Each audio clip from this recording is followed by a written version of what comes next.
if not the biggest marketing for any anime airing this season. And let me tell you, I think anime of the season has arrived. There is a lot I've been humming and hawing about, pretty much putting as equal first episodes. I'm gonna tell you straight up, Kaiju number 8 has smoked everything that I've watched so far this season. Like, it has skyrocketed to the point that the level of enjoyment that I just had from this first episode is very reminiscent. Best part about this is it's not even just because it's a really well-produced, giant freaking kaiju at points. I think I'm listening to a modern version of the Cowboy Bebop OST. Like, I'm just blown away by how freaking good this first episode was.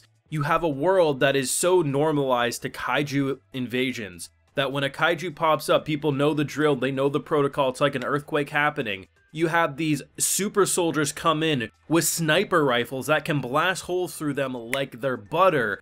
But then what happens afterwards? Usually you don't really see the cleanup side. And the fact that they have a whole ass system, from the way they cut apart sections, they have these like wires going across parts of like a tail or something so you can move across. The more you look at it, the more smartly written it actually appears to be. It's funny, it has silliness, and then they defense force somehow, but it ain't looking good for them. All I'm saying is stop whatever you're doing, go watch Kaiju number 8, and if you have watched it, go rewatch it because it's the best freaking first episode of the season, and I'll die on that hill. Full live reaction over on my Patreon if you want to see my full and good thoughts to this. I'm good.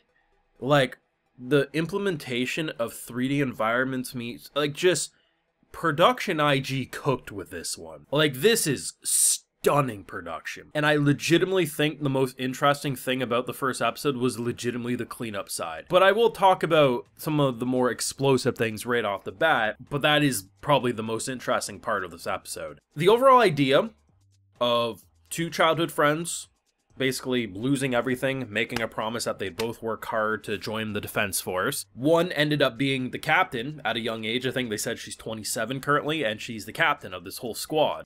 Has a pet tiger, getting to that point. Why? We're still in the process of learning that, but definitely some scary stuff nonetheless.